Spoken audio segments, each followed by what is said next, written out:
Primeiramente, boa tarde. É uma satisfação o Conselho Regional do Paraná recebê-los em nossa casa. E agradecer a presença, a oportunidade de estarmos juntos nesse segundo seminário. Sabemos que tem duas pessoas que ainda não chegaram, muito eu sei que em algum momento do tempo de chegar, que é o Roberto Cruz e a Maria da Graça, que talvez não chegue por causa do voo, né, João? Assim que ela chegar, ela vem para cá. Ótimo. Então, para o segundo seminário, Psicologia, Rumos e Perspectiva, o Conselho Regional do Paraná para essas pessoas com grande experiência de trabalho, em áreas diferentes, com uma perspectiva de dar rumos, ideias e reflexões para a categoria de psicólogos. Esse seminário está sendo transmitido online, esperamos que tenhamos pessoas participando. E eu vou começar entregando um presente que o Conselho Regional de Psicologia vai dar para vocês. É um livro sobre a história da psicologia no Paraná e no Conselho Regional de Psicologia. Um exemplar do Watson. Então, dando sequência, eu passo a palavra para o Rafael, que vai também fazer uma fala e conduzir o tempo, como foi realizado no primeiro seminário. Boa tarde a todos. Agradeço o convite do Conselho, para a gente poder estar aqui em parceria, tentando falar um pouquinho a respeito desse assunto. Eu gostaria de apresentar às pessoas que não conhecem ainda um pouco do currículo de cada um dos componentes aqui desse debate, começando pela Marisa Monteiro Borges, que é do Distrito Federal, é bacharel em Psicologia desde 1972, mestre em Psicologia pela Universidade de Brasília, UNB, foi professora do Centro Universitário de Brasília e da União Pioneira de Integração Social. Não vou dizer o ano aqui, viu?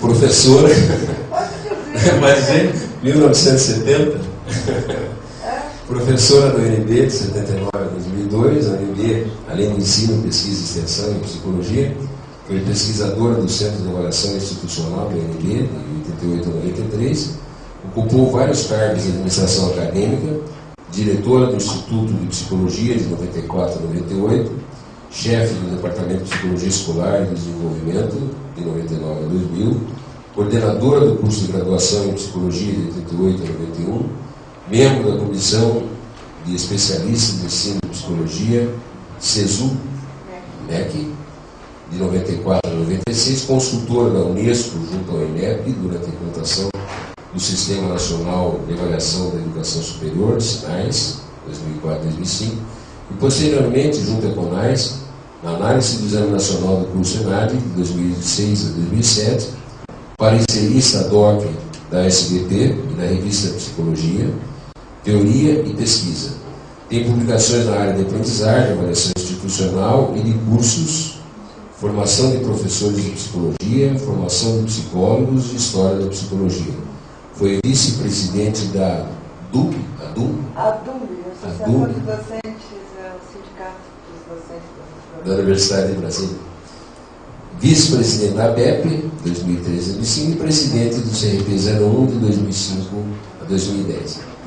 Marisa, é um prazer te receber aqui. Seguindo a sequência aqui da apresentação, deixa eu ver aqui, teria a Watson Arantes Gama, né, de Goiânia, possui graduação em bacharel pela Pontifícia Universidade Católica de Goiás, 93, graduação em licenciado pela Pontifícia Universidade Católica de Goiás, 93, graduação em psicólogo pela Pontifícia Universidade Católica de Goiás, especialista em psicologia social pelo Conselho Regional de Psicologia, mestrando em psicologia pela Pontifícia Universidade Católica de Goiás, atualmente é coordenador da CIA. Imagina! Companhia de Teatro de Senhoras do Cerrado, da Secretaria Municipal de Assistência Social, Cenas, é isso? Presidente licenciado do Conselho Regional de Psicologia Nona Região, psicoterapeuta clínico no espaço vivencial.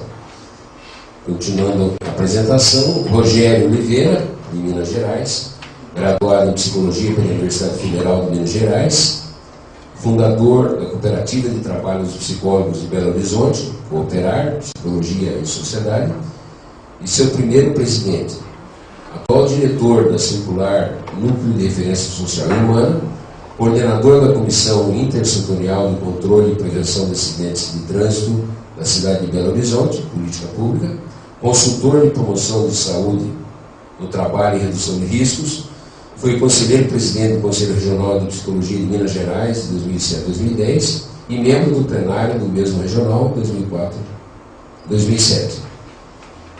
Ana Jacó, Rio de Janeiro, é graduada em Psicologia pela Universidade Federal de Minas Gerais, mestre em Psicologia pela Fundação Getúlio Vargas, Rio de Janeiro, é doutora em Psicologia Escolar e do Desenvolvimento Humano pela Universidade de São Paulo, USP, pós-doutora em História e Historiografia da Psicologia na Universidade Autônoma de Barcelona, atua como professora adjunta da Universidade do Estado do Rio de Janeiro, UERJ, no programa de pós-graduação em Psicologia Social e no curso em Psicologia, coordena o CLIO Psique, é isso?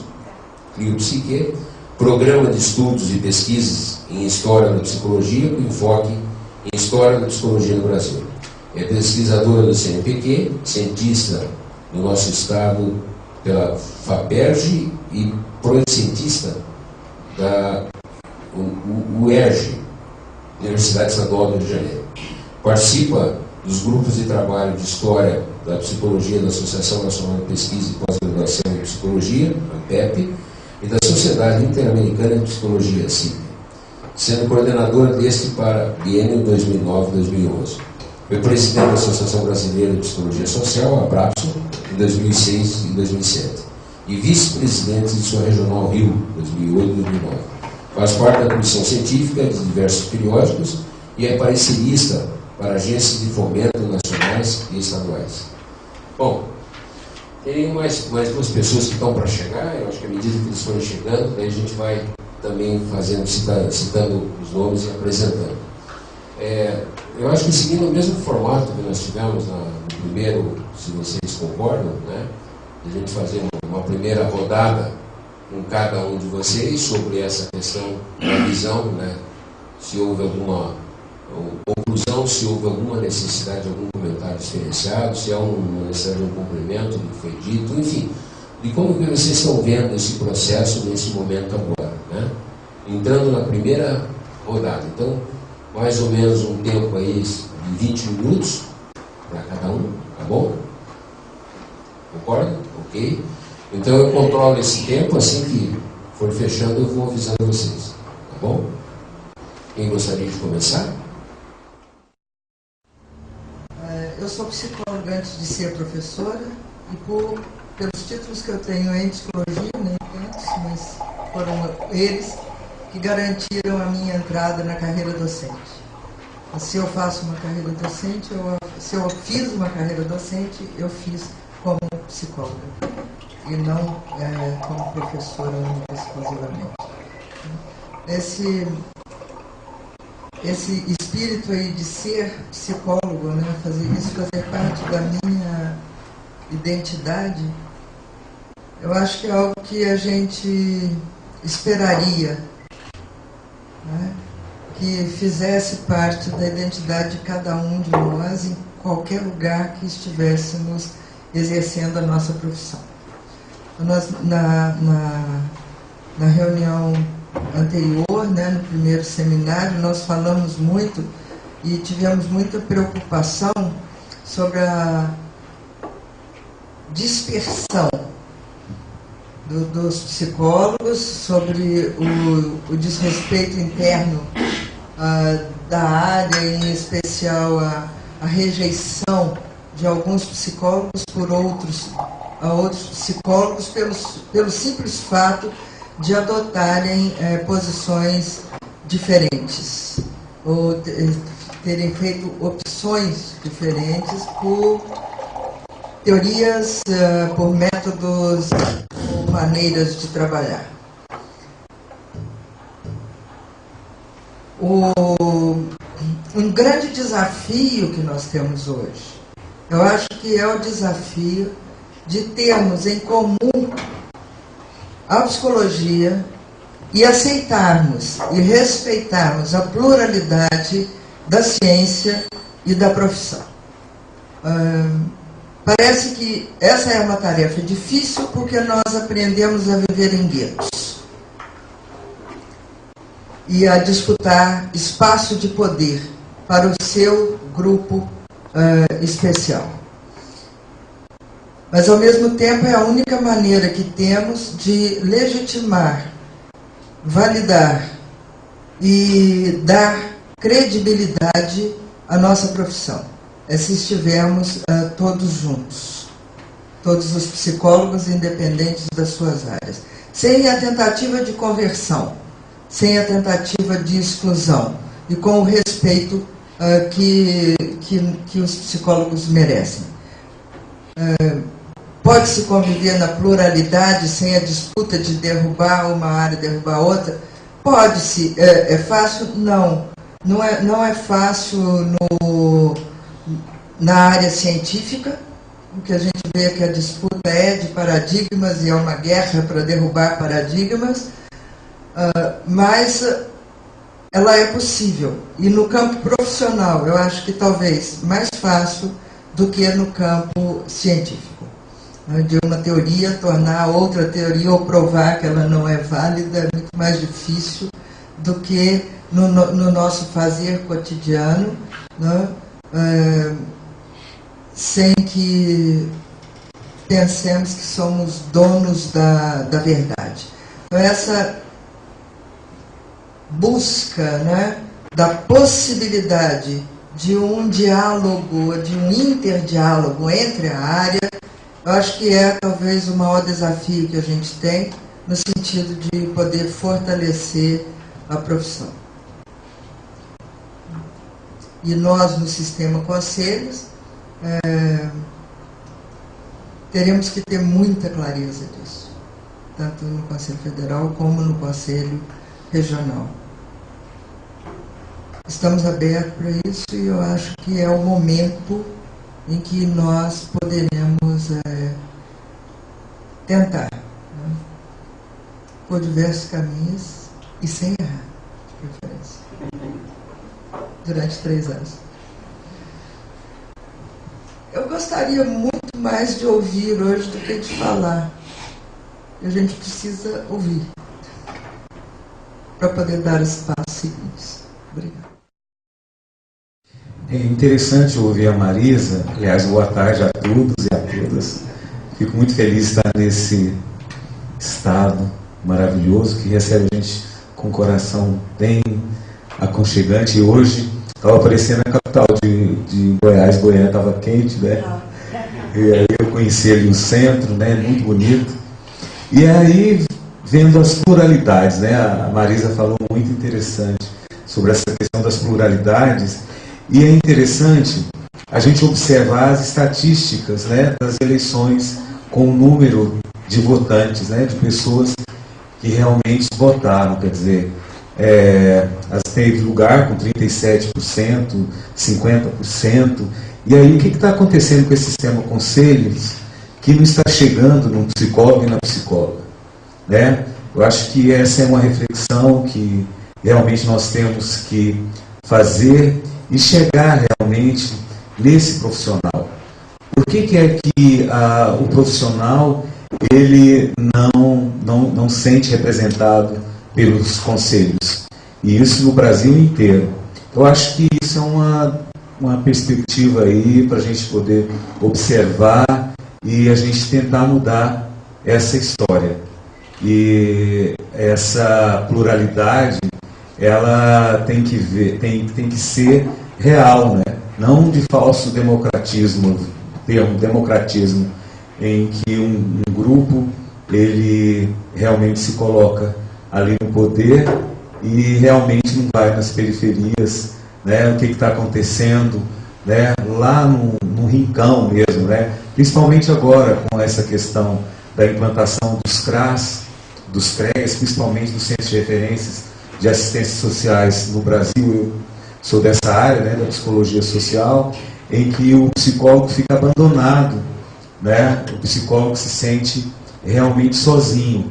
Obviamente eu sei que o conselho ele não consegue tudo isso, porque as agências formadoras, as instituições formadoras realmente têm que aproximar da realidade dessa nova conjuntura, né, do nosso país, em que a psicologia está se expandindo muito nessa área aí da psicologia social, onde os psicólogos e psicólogas estão indo aí para o campo de trabalho e muitas vezes sem um referencial teórico mesmo. Então, no conselho a gente escuta o sofrimento desses pares, né, em relação aos juízes, aos promotores, né, a própria prefeitura nessa relação complicada, né, porque não tem concurso público. Então, nessa área da psicologia social, da onde eu venho, realmente a gente, o conselho realmente tem que buscar aí essa parceria, né, essa parceria melhor.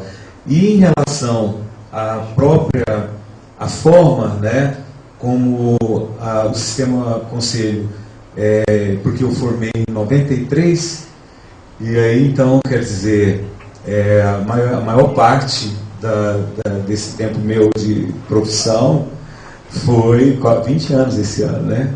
Foi com um grupo só. Eu acho que a gente tem que ter dialética, né? Acho que a dialética ela é importante.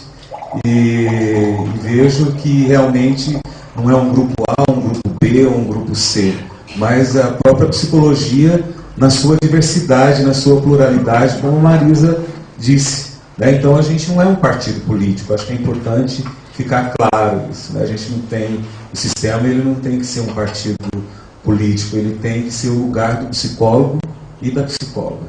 E é isso que eu espero nesses 3 anos, em que a psicologia realmente seja representada e que aí os números aí, né, dessas estatísticas melhorem. Então, no sentimento da vez passada de esperança, de que será que vai dar, né? Agora é um outro sentimento de termos que dar conta da expectativa que se criou. E isso é uma questão problemática, porque, em primeiro lugar, existe uma máquina que está dominada, é uma máquina que a gente não conhece, né? E virar vitrine com pessoas que dominam a máquina é uma coisa que a gente sabe que vai ser complicado. Mas pegando um ponto aí que a Marisa colocou, eu acho que é muito importante, ela disse que se apresenta sempre como psicóloga, eu me apresento sempre como professora. Agora, eu faço questão de dizer que eu sou professora de psicologia. E eu tenho uma preocupação muito grande com a formação do psicólogo, e eu sou uma das pessoas que sempre manteve sua filiação ao Conselho Regional. E brigo muito com meus colegas professores que não são filiados ao Conselho Regional. E digo, como é que você pode querer formar psicólogo se você não é filiado ao Conselho Regional? Né? Você tem que ter uma vinculação com a categoria, já que você vai formar psicólogo. Você tem que entender da categoria. Eu acho que isso é fundamental. Né? Eu trabalho, acho que a maior parte das pessoas sabe, eu trabalho com a história da psicologia. Agora, eu tenho uma outra linha de pesquisa que é a formação do psicólogo. Eu trabalho com essas 2 linhas de pesquisa. Então, eu sempre aceitei pessoas para trabalhar comigo que querem discutir essa temática da formação do psicólogo, porque eu acho ela de extrema relevância.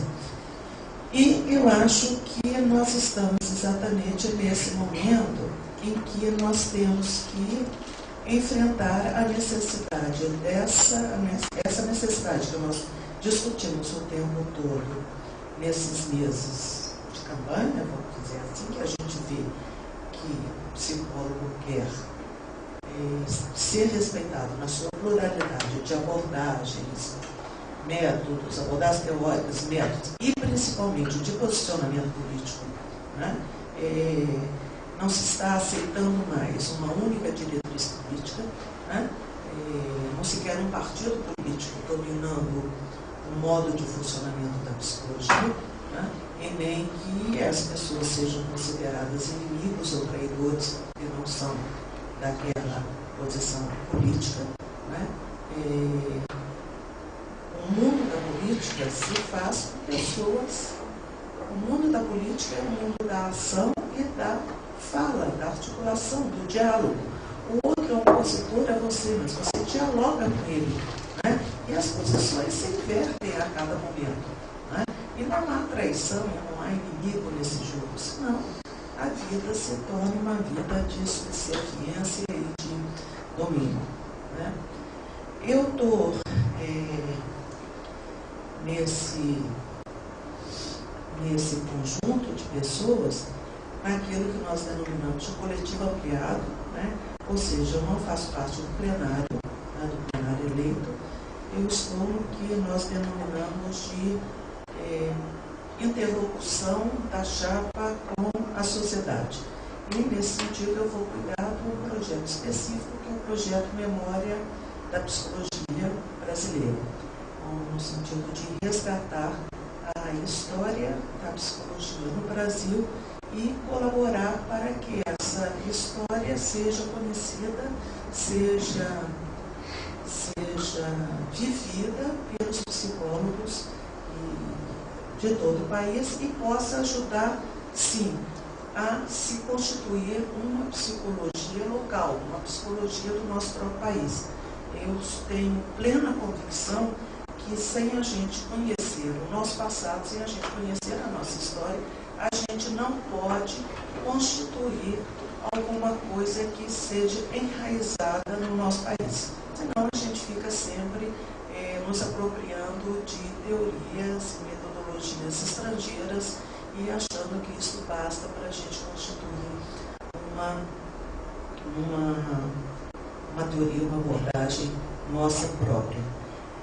Nesse sentido, a ideia é a gente voltar ao que já houve muito tempo atrás, uma forte interlocução com o grupo de trabalho de História da Psicologia da ANPEP e retomar um trabalho que já foi iniciado, quer dizer, com a BVS-Psi, que é digitalizar livros clássicos de História da Psicologia, quer dizer, livros clássicos da história da psicologia no Brasil. Livros clássicos que não são mais conhecidos, às vezes não existe, você não consegue adquirir sequer em sebo, às vezes não existe em bibliotecas e tal. Não tem sentido reeditar em papel, porque eles seriam de interesse de historiadores ou de pouquíssimas pessoas, mas eles estarem online facilita o seu acesso e dá visibilidade à história. Na BVS-Psi já há vários desses livros. Hoje eu estava vendo, porque tem aqui nesse livro belíssimo da História da Psicologia no Paraná, tem um livro da Pórcia Guimarães, né, que é Memórias da Psicologia no Paraná, se não me engano o título é esse, que é um livro esgotado e é um livro que, até onde eu sei, ficou Memória da Psicologia no Paraná. Se der para filmar, esse azulzinho aí. Quer dizer, que é um livro que praticamente ficou restrito ao Paraná. Se esse livro está na BVS-Psi, ele tem condição de ser conhecido por pessoas de outros lugares. Pessoas de outros lugares que podem fazer uma comparação sobre o desenvolvimento da psicologia no Paraná e o desenvolvimento da psicologia no seu estado. Isso enriquece a própria história da psicologia no Brasil, né? Outra coisa que a gente está pensando em fazer, e já conversamos também com o pessoal da BVS-Psi, é um curso de História da Psicologia através da BVS-Psi. Quer dizer, uma forma, aquilo que o Watson falou, a gente sabe da formação não muito qualificada dos nossos psicólogos, em boa parte dos cursos de psicologia que existem no Brasil. Uma forma de capacitá-los, e aqui eu estou falando em História da Psicologia, mas a minha proposta é que a BVS desenvolva cursos em outras áreas que não só a Escola da Psicologia. Uma forma de capacitar esses psicólogos é o Conselho fornecer cursos online para esses psicólogos, educação à distância. Né? Então, o curso de História da Psicologia é um grande curso que você pode ter módulos sobre tudo. Sobre psicologia da educação, sobre psicologia do trabalho, sobre psicologia no Paraná, sobre psicologia não sei das quantas. Né? É um grande curso sobre isso. E você pode ter também educação à distância sobre GRAS, e outras coisas. E isso seria um outro enfoque que o Conselho estaria dando à questão da capacitação do profissional psicólogo, diferentemente da ênfase no título de especialista. Em vez de você enfatizar o título de especialista e criar duas categorias de profissional, você capacita o profissional que está numa situação inferior. Né? Eu acho que a gente tem uma série de trabalhos para fazer e precisamos criar uma pauta que não vai ser construída aqui agora, nem vai ser construída nos primeiros momentos da gestão do novo plenário, mas vai ser construída no próprio caminho e com a colaboração dos psicólogos, psicólogas e de todos os regionais que constituem o sistema brasileiro. Bom, boa tarde, né, a todos aqui presentes, em especial a Rosângela, colega, tão bem nos recebe mais uma vez aqui do Paraná. Eu posso dizer que quase que a nossa casa nesses últimos tempos, né? Rafael também, por todo esse carinho, todo esse acolhimento. E todos vocês, né? Eu não vou sair citando nome, não, senão vou ter que falar de todo mundo que está aqui, de certa forma. Quando a gente cita que passa a ser a nossa casa também, é porque nesse período todo nós tivemos uma grande afinidade, né? Uma grande aproximação para que este projeto que hoje está colocado, que é um projeto que eu posso nomear como um outro projeto ético-político, ele teve o apoio de determinados grupos políticos, né? Ele teve o apoio de determinadas pessoas, ele teve o apoio de diversos atores, tanto em locais específicos, geograficamente específicos, quanto instituições e pessoas do ponto de vista pessoal mesmo. Mas eu gostaria de aqui trazer uma contribuição que, na verdade, é uma reflexão sobre a questão política. Sobre a questão política em relação à psicologia brasileira. O tom inicial dado pela Marisa, o Adson, agora pela Jacó, trazendo para a gente uma reflexão de um certo projeto colocado enquanto desafio. Por que um desafio? Porque nós estamos encerrando um ciclo na psicologia brasileira de 17 anos, de uma tônica e de um tom e de um método. Um método de fazer política, um tom no trato dos atores políticos e que, de certa forma, o que ocorreu nesse processo eleitoral que se encerrou foi de que 65% da categoria votante, daqueles que votaram, daqueles votos considerados válidos, 65% da categoria rejeitou esse projeto de 17 anos. Não quer dizer que esse projeto que se passou foi um projeto que não contribuiu para algumas questões da psicologia brasileira. Mas certo é que, neste momento, a categoria entende que esse projeto já não mais representa as suas expectativas ou representa o momento que a categoria está vivendo. E depositou para um grupo específico, um grupo de pessoas que se apresentou como uma alternativa para se construir um novo caminho, depositou as expectativas da construção desse projeto político. E eu gostaria de trazer uma reflexão sobre esse projeto político, que eu entendo que nós temos que saber isso. Né? Eu estou assim, na minha locutação, certo? Nós não tivemos a possibilidade, a oportunidade de debater isso a fundo durante o processo político, porque esse processo político ele foi um processo político escondido. Ele foi um processo político em que as pessoas que promoveram todo o sufrágio não se interessaram por fazer um grande debate com a categoria e nem com a sociedade de qual o papel dessa psicologia, dos conselhos nessa construção política. Então foi um projeto político com pouca participação, mas que, de certa forma, a participação ela foi suficiente, ela teve um aumento significativo do número de pessoas que votaram. mas pouco a pouco nós tivemos poucos debates, né? E debates com conteúdo, que eu digo assim, conteúdo mais sofisticado. Mas vamos lá, eu estou nomeando como para além do que é necessário em busca do que é suficiente. Por que eu estou chamando para além do que é necessário em busca do que é suficiente? Eu estou utilizando de uma terminologia, de uma prerrogativa do pensamento do primeiro Marx, do Karl Marx mais ingênuo, que ele chama do Marx novinho, né?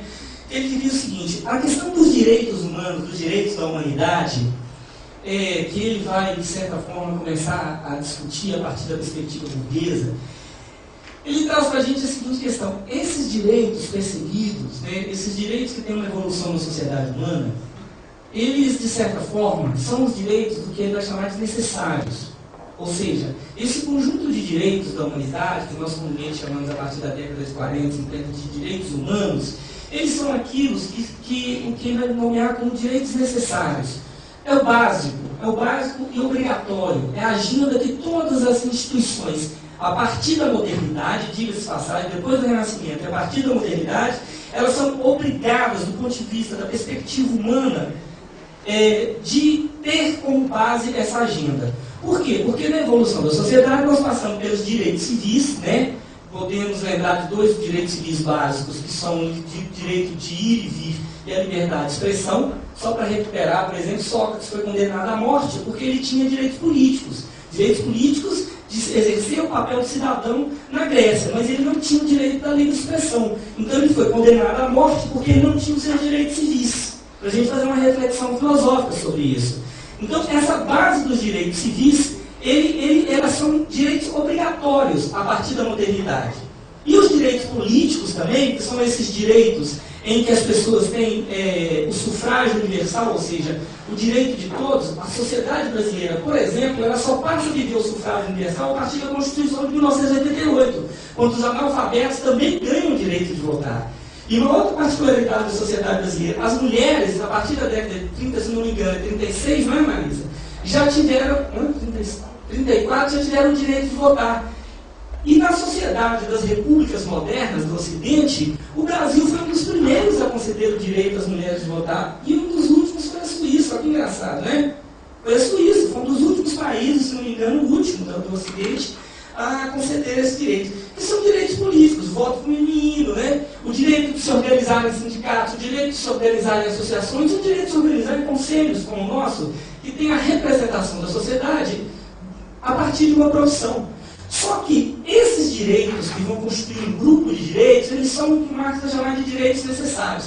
Mas, para além deles, nós temos os direitos sociais, que são os direitos básicos daquilo que vai compor a organização da presença humana na expectativa da modernidade. A modernidade traz para o sujeito uma expectativa. E essa expectativa, ela traz um conjunto de direitos que nós temos que ir em busca deles. Direito ao trabalho, o direito à educação, o direito à saúde, o direito à moradia, não é isso? São direitos sociais, são direitos a partir de uma perspectiva que nós nomeamos como economia política. Ora, o que faz então grupos organizados dessa sociedade quando eles criam uma interlocução de um projeto ético-político a partir da perspectiva desse conjunto de direitos?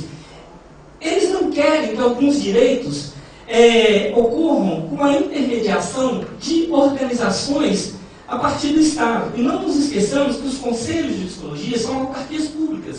São organizações que têm autorização do Estado para exercer o seu papel, a sua finalidade, a sua atividade fim. Olha, se nós olharmos por essa perspectiva da diferença dos projetos, nós vamos notar que os conselhos, eles trabalham com duas agendas. Uma agenda primária, que é a agenda voltada para o exercício profissional, a partir da ótica desses direitos, e uma agenda do exercício profissional da psicologia, com parceria com os profissionais, certo? E a agenda secundária é a agenda do papel da profissão nas grandes agendas da sociedade, que seria basicamente a agenda secundária. O que essa profissão tem a dizer sobre a questão da terra? O que essa profissão tem a dizer sobre a saúde universal? O que essa profissão tem a dizer sobre o acesso à educação do ponto de vista universal? O que essa profissão tem a dizer sobre a questão dos direitos básicos, dos direitos necessários, dos direitos da humanidade? Tudo isso é a presença dessa profissão nas grandes agendas da sociedade. Porque, a priori, as instituições responsáveis por protagonizar protagonizar e conduzir as agendas da sociedade não são as organizações de classe, os sindicatos por si só, são os partidos políticos. São eles que recebem, na modernidade, a função republicana e a função do Estado Democrático de Direito de conduzir as grandes agendas da sociedade, certo? Então, nós temos os locais específicos para isso nas repúblicas, como é o caso dos congressos, como é o caso do Senado aqui no Brasil, e toda a divisão de poderes. Ora, por que eu estou fazendo toda essa reflexão com vocês? Porque durante os últimos 17 anos, nós exercemos, sim, um papel importante na sociedade brasileira na condução de um projeto ético-político. Mas esse projeto ético-político, ele se assegurou de uma tarefa de ocupar um protagonismo na agenda secundária. Enquanto a agenda primária, da qual a Ana Jacó acabou de falar, sobre um ponto específico, que é o ponto da qualificação profissional, do resgate da memória, né? Como diz a Marisa falou muito bem sobre a questão da pluralidade, da diversidade científica da psicologia, essa agenda primária, ela foi deixada de lado, ou ela foi esvaziada completamente, ou delegada a entidades privadas criadas durante esses 17 anos para que exercessem o seu papel, a sua atividade fim.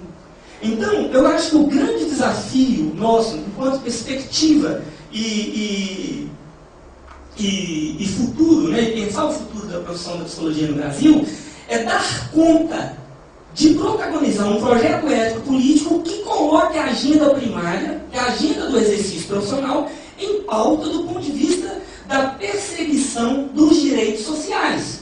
E aí eu incluo a questão da educação, da nossa categoria, que é um ponto importantíssimo, mas também a questão do trabalho, a questão das condições e relações de trabalho, que foram também deixadas de lado ao longo de 17 anos.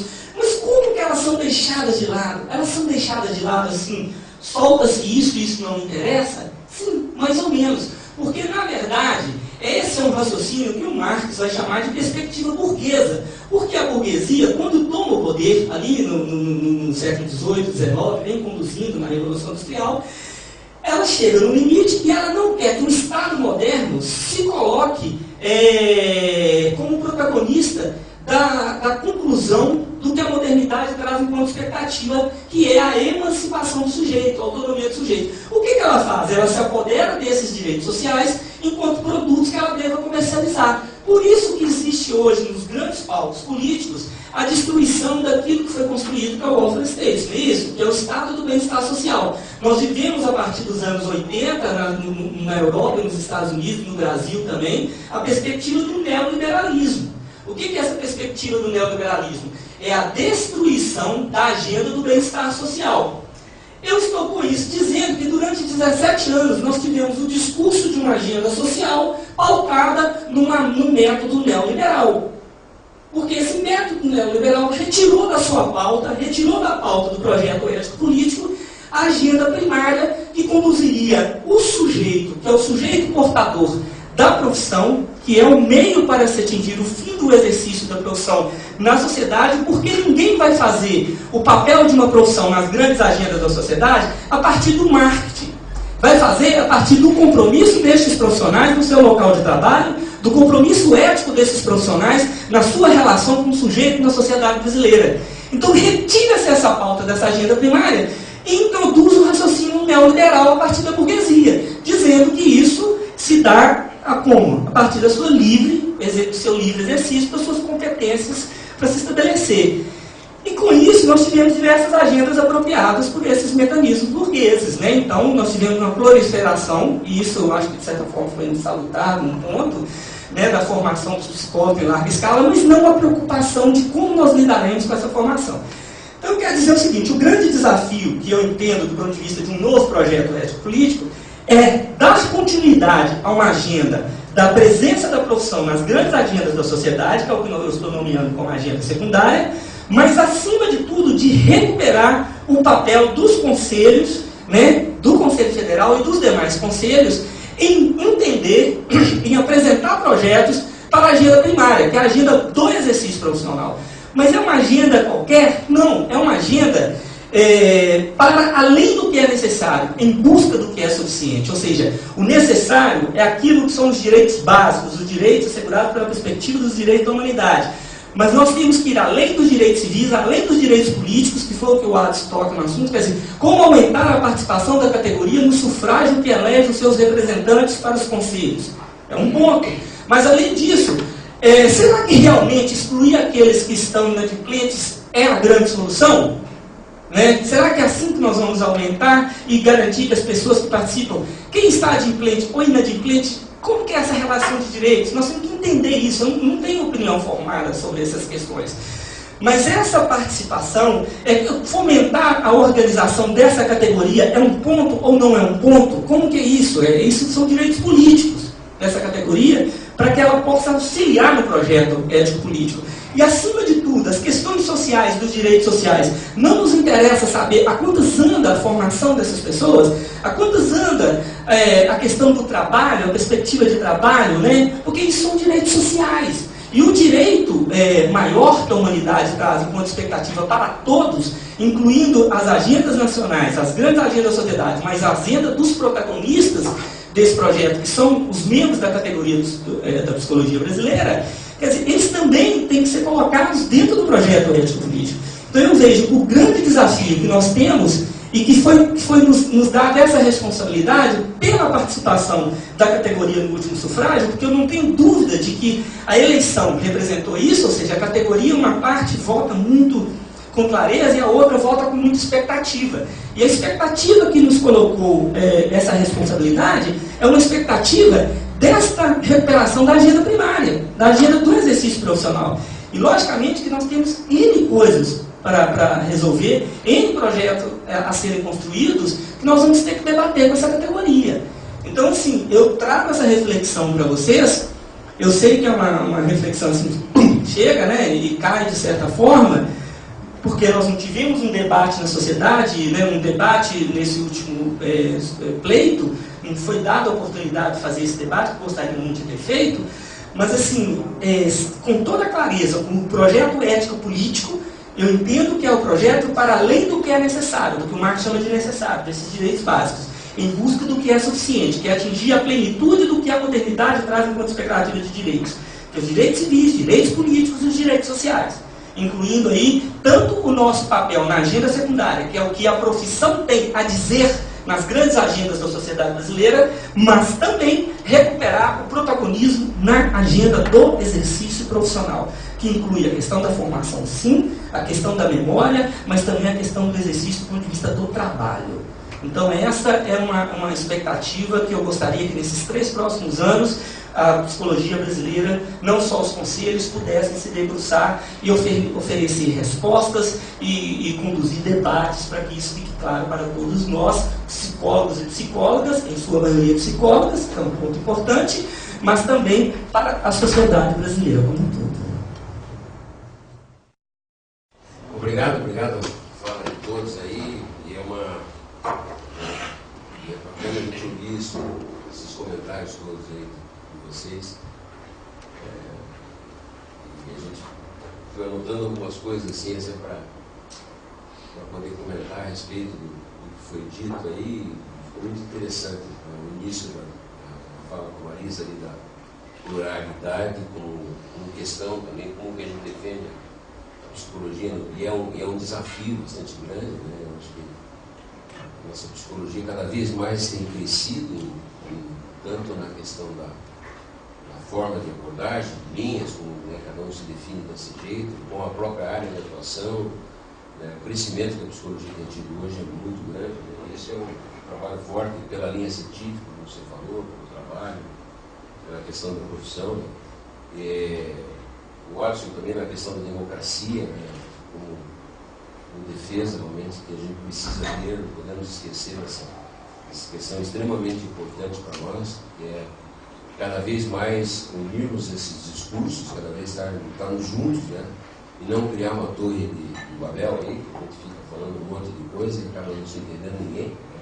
Eu acho que isso é importante, eu acho que uma defesa extremamente necessária, o resgate dessa psicologia social, né, que a gente defende tanto, e é tão difícil, né, da gente trazê-la cada vez mais próximo, trazê-la, né, para que ela se destaque também na questão, a defesa do não partido político, né, acho que para mim marcou muito, porque é realmente isso, né? Essa questão toda de não estarmos levantando uma bandeira única, né?